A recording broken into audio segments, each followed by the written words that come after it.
The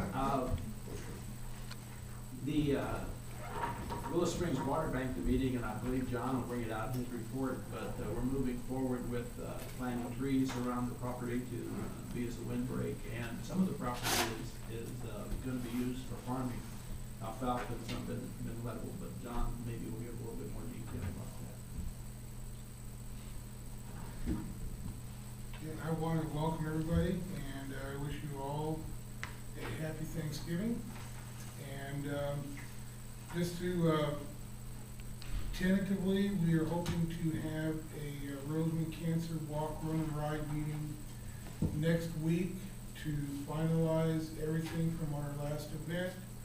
And if we can get all of our ducks in a row and get everybody here, we will be making a hopefully at our next regular board meeting, be making a presentation to the American Cancer Society of a check.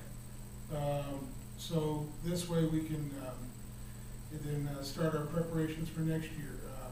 I don't have my calendar in front of me, but it is the weekend after Memorial Day in September this year. It's going to be a 24-hour event starting on Saturday, ending on Sunday. Memorial Day or Labor Day? What's that? You said Memorial Day or Labor Day? Labor Day. That one too. Okay. Labor Day. Labor Day. Okay. In September, I believe it's September 6th and 7th, but don't hold me on that. But it is the first weekend after Labor Day. And so it'll be a little different this year, and we'll be getting our new contract signed with the American Cancer Society, and busy getting ready for next year, because we'll be here before we know it. But I'd just like to have a lot of people out here to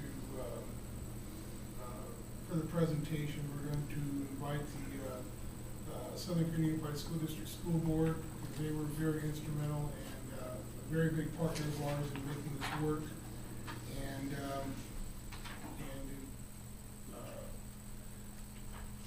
solidify our partnership with the American Cancer Society and move forward for our second annual event. And with that, let's see.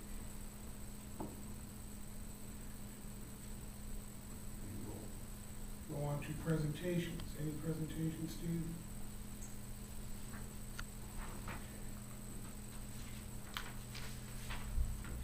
And any committee reports?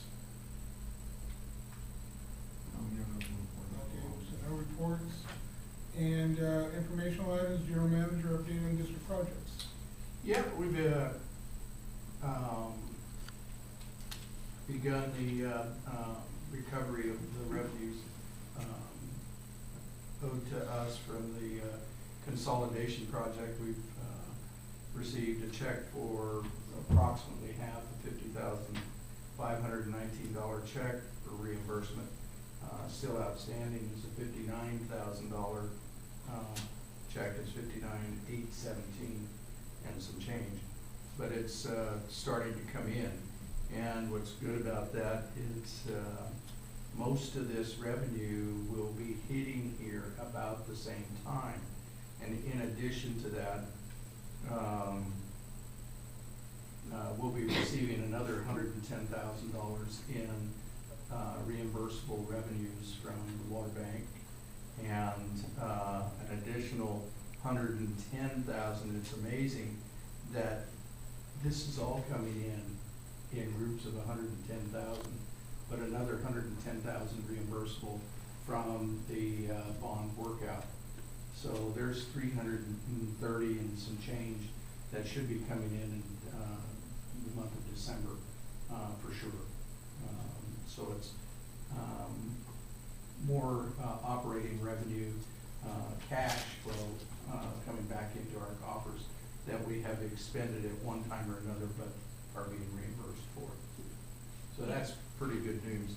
The kiosk, as everybody knows, the kiosk has become an albatross, and last week I made a final demand of Kuzi in regard to the kiosk not working, and I got a quick response from the owner of Kuzi, which was a welcomed response, and I'm not shocked that he responded in the way that he did, because he seems to be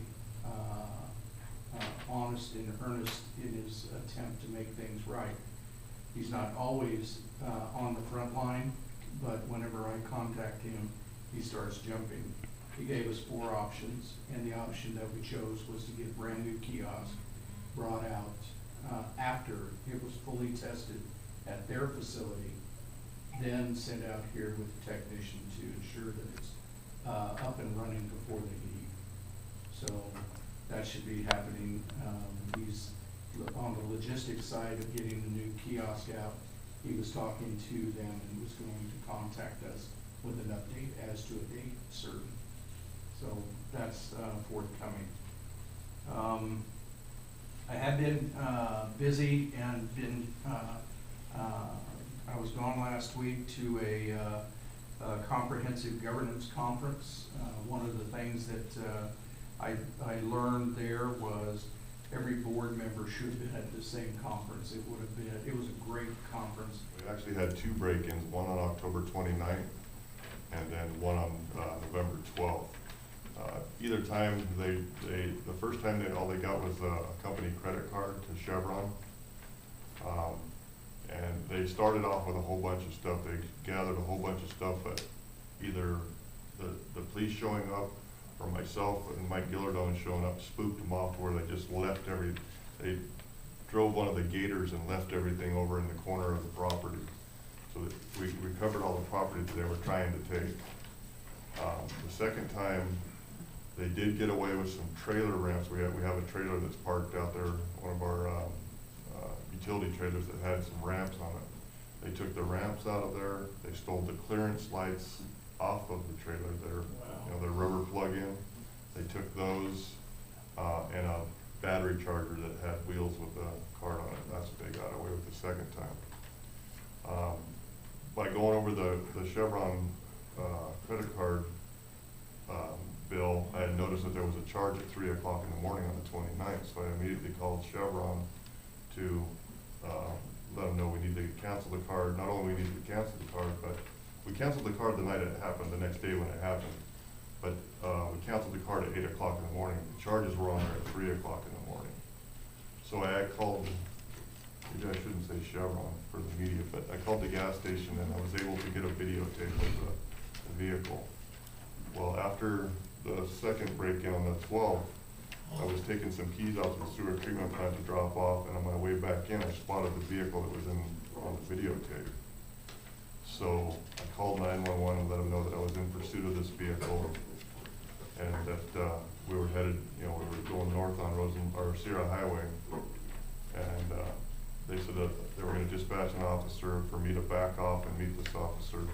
That they didn't want to spook him. So at that time, I had called one of the other guys here and told him, look, the vehicle that I was following actually got away, but he's turned in to either the old folks home there, the trailer park, one of those 2 facilities. I wasn't sure which.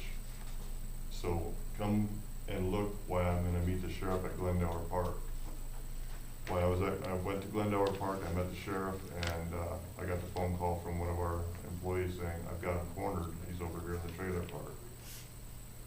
So, being we didn't have, the sheriff's department didn't have a search warrant, and the officer that was taking the report at that time wasn't the same officer that took the report at the sewer plant. They couldn't just go in and make an arrest. They wanted to do an investigation. So I spoke to, there was no arrest made that day, but I've talked to the officer. I talked to him again yesterday. They know who he is. They know where he lives. He's got a probation hearing coming up, and they're doing their investigation that they may tie all this together and make the arrest. But as at this point, there hasn't been an arrest made. So that's our story with the break-ins. In the last 2 weeks, we've done 3 service lines that we replaced. They've done 10 angle stop repairs. We had a sewer backup out here at the Roseville Apartments where somebody had, I'm I'm assuming it's kids had gone in, out in the desert, there's a clean out that supplies that sewer, or that sewer for that apartment complex. Well, the kids had pulled the lid off of it, stuffed a bunch of sticks down inside of it, trash and rocks, and got it to back up, so we had to go out there, dig the line up, get all the trash that was stuck in the Y of the clean out, and free that leak up. Other than that, we did 45 lockoffs, completed all the meter readings. They continue to install the master meters. And what I've been doing lately is I've been keeping track of work orders. So since the 1st of November to date, we've done 194 work orders. That includes customer complaints, leaks, turn-ons, turn-offs. And so I've been trying to keep track of that because the guys are constantly going, and I'm trying to keep a number of how many work orders